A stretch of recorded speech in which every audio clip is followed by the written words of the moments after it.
let's do this.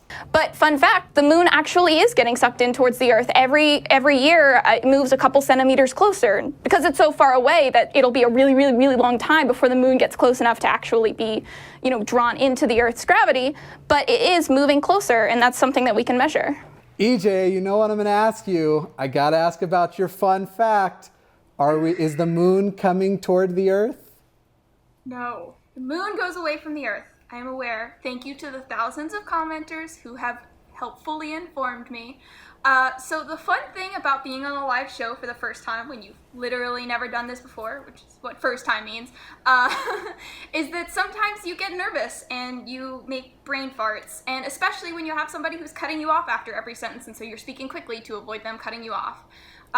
What I was trying to say was that Mars's moon Phobos is actually coming in towards Mars, not the Earth's moon. And in my head, I had said Mars and I had said Phobos, and so that's why it looks like I know what I'm talking about.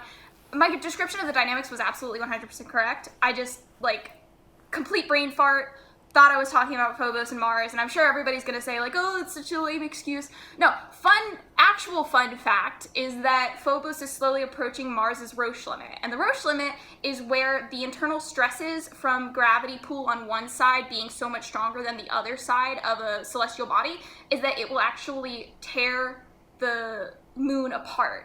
And so that's actually how rings form. That's how Saturn's rings formed. And if our moon truly was getting sucked in towards Earth, we would get cool rings too.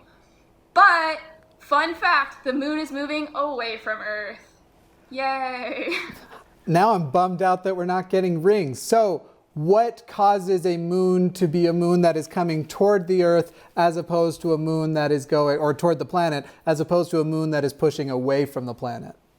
So like most orbital mechanics in general, there's so many factors to consider. So orbital mechanics aren't a proof of anything. That's completely ridiculous. Triangular mechanics, no. So with our moon, the big factor here is that it's essentially kind of stealing energy from Earth. And so this is something that's really difficult for people to conceptualize, is that orbits have a specific orbital energy.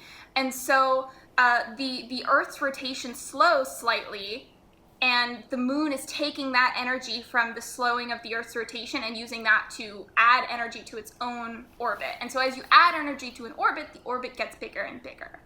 That's dope. I had always just done the Isaac Newton, if you throw the ball, as long as the velocity is stronger than orbit, it goes straight, but once it isn't. So I assumed it was just that. I didn't know it picked up the additional energy too. Yeah, so that's a factor that comes specifically into play with our moon and with Earth.